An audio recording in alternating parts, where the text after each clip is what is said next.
ditanya perkembangannya semakin menurun. Kalau ke rumah sakit itu harus pakai ambulan. Duitnya dari mana? Sekali jalan 800.000. Nggak nyangka kalau mantan istri masih mau beresin, cebokin aku, bersihin kotoran aku, bersihin pipis aku.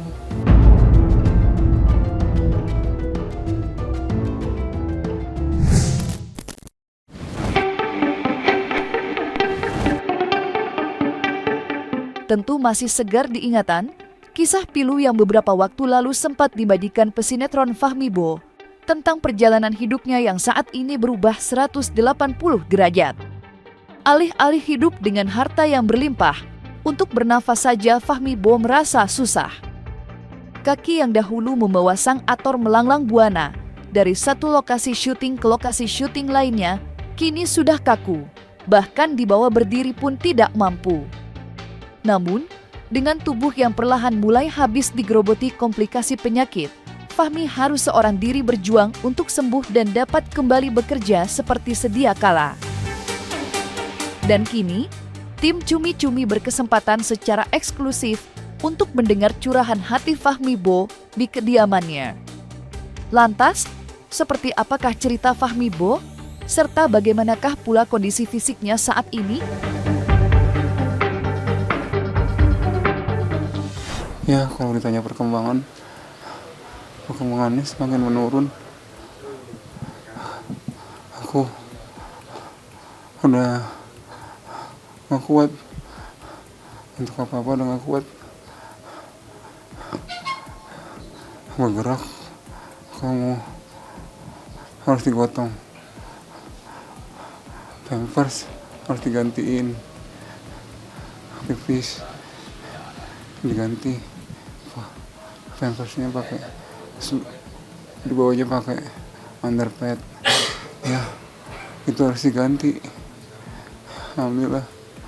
Iya, paling itu aja, oksigen kebetulan banget habis tadi habis. Ini hari ini mau beli, paling kan kalau pernapasan buat kadang-kadang aja gitu kan, kalau udah nggak enak napasnya pakai ini, bisa buat 3 kali pakai ya. Tabungnya 45.000. Kalau makan dibantu disuapin, tapi kalau minum, kalau deket bisa gua ambil dari sini. Kalau deket ya bisa gua ambil sendiri ya. Yang kanan nggak bisa diangkat. Oh, kiri masih bisa nih, sedikit. Ini nggak bisa sama sekali. Susah kan? Ya katanya pengapuran pengeroposan tulang. Ya harus terapi, harus fisioterapi. Ya saya bingung, karena jalannya nggak bisa, mau gimana? Kalau ke rumah sakit itu harus pakai ambulan. Duitnya dari mana? Sekali jalan 800.000. Ya katanya pengapuran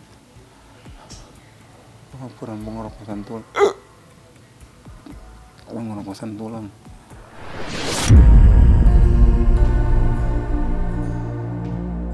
Berbicara soal kondisi kesehatan Fahmi Bo, tentu tidak lepas dari keberadaan anak-anak serta keluarga yang dulu sempat hilang entah kemana. Namun siapa sangka, mimpi buruk itu akhirnya sudah usai. Dan kini, Fahmi Bo tak lagi seorang diri dalam menjalani perjuangan untuk sembuh dari penyakit. Mulai dari sang adik hingga anak-anak, kini terbilang sering untuk datang berkunjung serta membantu Fahmi Bo. Bahkan, sang mantan istri saja sampai ikut turun tangan untuk mempermudah hidup Fahmi Bo. Lantas, seperti apa luapan rasa syukur Fahmi Bo melihat keluarga yang kini setia menemani? Kan nggak menyangka aja nggak nyangka kalau mantan istri masih mau dia beresin, cebokin aku, bersihin kotoran aku, bersihin pipis aku. Nggak nyangka, walaupun kan udah mantannya. Lagi itu saat aku udah kritis, aku cuman bilang sama anak aku, ah, ibu nggak mau datang. Aku bilang gitu.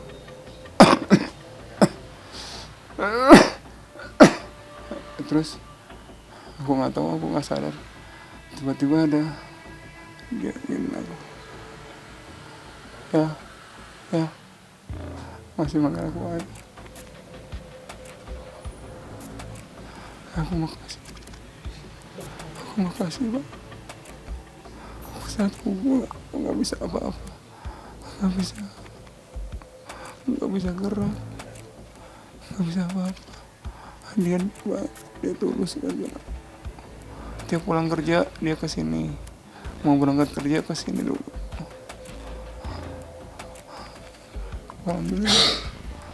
Alhamdulillah, terima kasih Bang. Ya, ini semua berkat doa aku. Aku ikhlas, aku nggak mau ngeluh.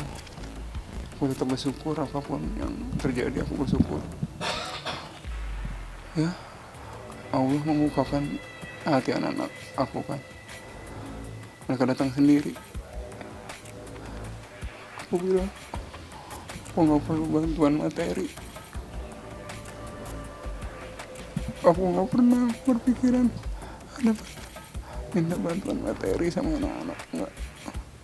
Saya masih bisa usaha. Walaupun kadang sakit, saya masih bisa usaha.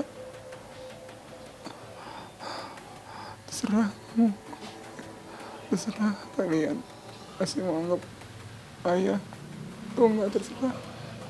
Ayah udah gak mikir apa-apa, mikirnya cuma biar bisa hidup aja, bisa makan, bisa bayar kosan. Itu aja yang gue pikirin, nggak ada pikiran yang macam-macam. Minta dirawatin sama anak, minta uang sama anak buat keluarga aku, anak-anakku, mantan istri aku. Semua kalian sehat semua, yang penting sehat. Kalau sehat bisa ngapa-ngapain, kalau nggak sehat nggak bisa apa-apa. Tentu tidak mudah bagi Fahmi Bo menjalani hari-hari seperti sekarang ini. Sudah dibuat merana akibat penyakit yang diidapnya, sang aktor pun harus pula memikirkan biaya. Ya, bukan hanya biaya yang diperlukan untuk memenuhi proses pengobatan, tetapi juga untuk menyambung hidup setiap harinya. Alhasil, kini Fahmi Bo pun mencoba mengais rezeki dengan menyelenggarakan acara siaran langsung di salah satu media sosial. Ya, kalau dibantu aku terima. Aku terima. Aku orang yang selalu bersyukur. Mau dibantu berapapun aku bersyukur. Tapi aku nggak bisa nyebutin namanya ya. Aku bersyukur. Tapi untuk kebutuhan sehari tetap aku, kalau kuat aku live TikTok. Cuma dulu awal-awal main TikTok.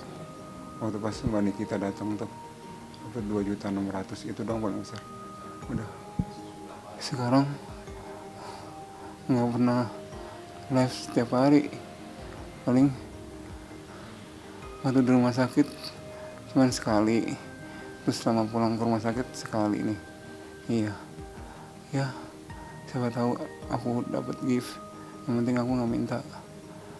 Siapa tahu aku dapat gift biar bisa beli pampers, bisa beli obat, buat bayar listrik gitu. Kalau kosan kan udah dibayar sama Mbak Melani di Kardo.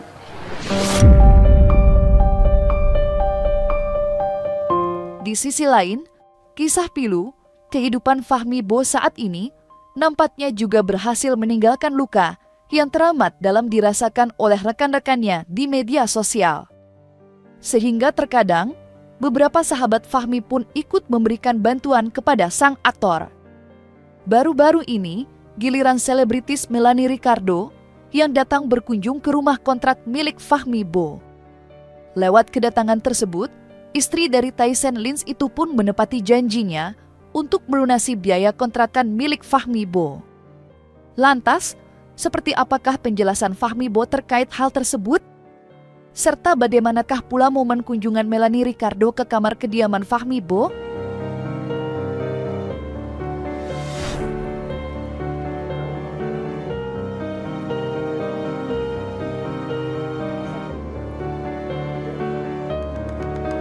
Pokoknya ini sudah lunas janji aku sama Bang Fahmi. Insya Allah Bang Fahminya sehat panjang umur dari tempat yang baru ini, Bang.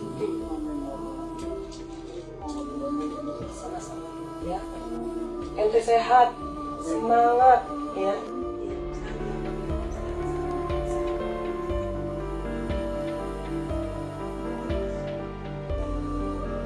Makin buang air besar, pipis, semua udah dikasih.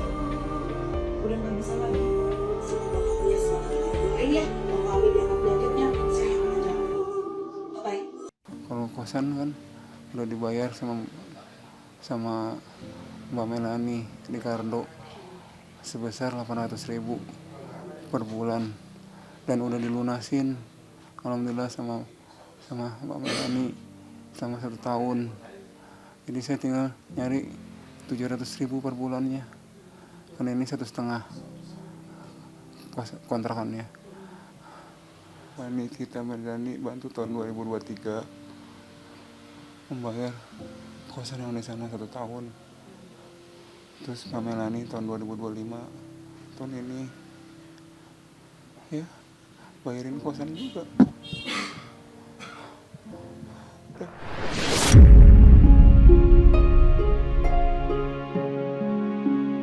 Namun di balik itu semua, kondisi kesehatan Fahmi Bo sendiri sempat menurun beberapa waktu yang lalu. Selama 9 hari lamanya, ia harus menjalani perawatan cukup intensif di rumah sakit, di mana 4 hari di antaranya, Fahmi harus menjalani perawatan di ruangan ICU alias unit perawatan intensif. Dan 4 hari berikutnya, Fahmi dipindahkan ke ruang high care unit guna mendapatkan pengawasan ketat. Berdasarkan pengakuan Fahmi ketika ditemui, ia harus dilarikan ke rumah sakit akibat komplikasi penyakit ginjal dan pengapuran di kakinya. Udah 9 hari Bang. 9 hari nih. Sakit apa Bang? Biasa jantung, kaki kumat itu sama ini Kaki ya. Iya. Udah 9 hari nih Bang. Iya di sana dari ini ruang HCU. Di ruang ICU 4 hari. Berarti 13 hari, hampir 2 minggu. Enggak, 9 hari, 4 hari. Di sini udah 5 hari. 4 hari. 1 harian UGD. Udah parah banget kan, udah separat lah, udah mati. Udah parah gitu kan. Tapi sekarang yang dirasain apa nih Bang? Kondisinya kakinya udah susah jalan. Masih belum bisa jalan kaki. Kanan kiri Bang? Dua-duanya. Dua-duanya? Nah, jadi buat berdiri susah. Tapi kayak mati rasa gitu Bang? Ya ini kan kemarin kan naik pakai ambulan. Kita ntar pulang. Pakai ambulan lagi apa nggak tahu. Mati rasa atau gimana Bang? Bukan mati rasa, Pak. Lemas aja kita lemas. Lemes aja. Biasa saya kaku, lemas, sakit.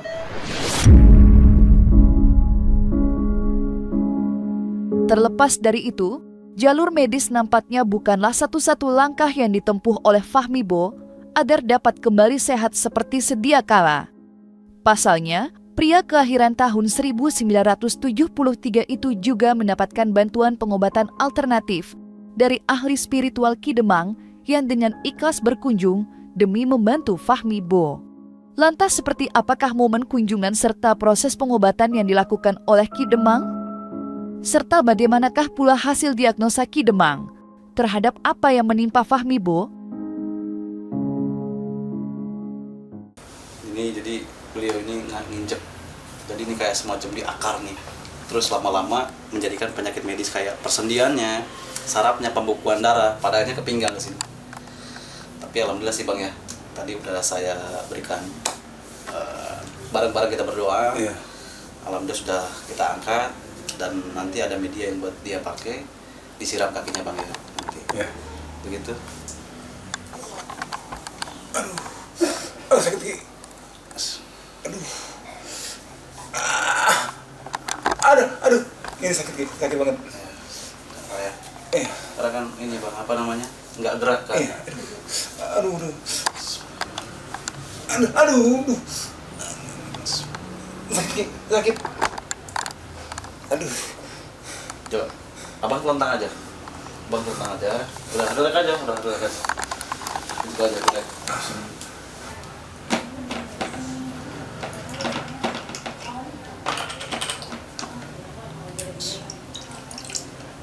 Tolong pergi. Biar doa. Air doa.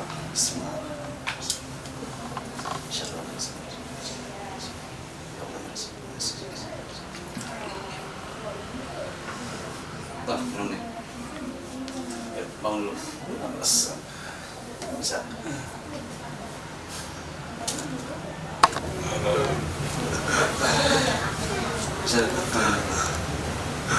Oke. Bang, minum Bang. Minum dulu aja. Bisa kan? Minum.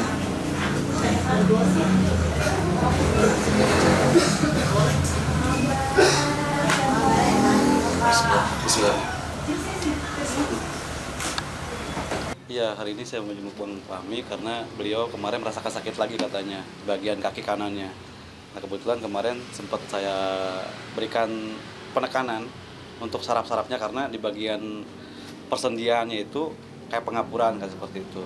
Artinya dia harus rutin juga untuk ke dokter, terus ke alternatif juga. Adapun Ki Demang ya ketika saya lagi di Jakarta pasti saya kasih sempatkan. Amin. Makasih. Nanti ada kelapa harus rutin. Iya. Seminggu sekali di setiap hari Jumat. Nanti kelapanya itu direbus dulu. Iya. Nah, sebelum makan dikonsumsi seperti itu.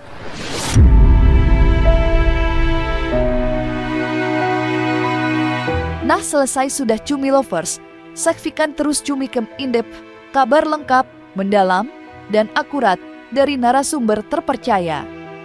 Dan jangan lupa untuk like, subscribe, dan juga share channel YouTube Cumi Cumi.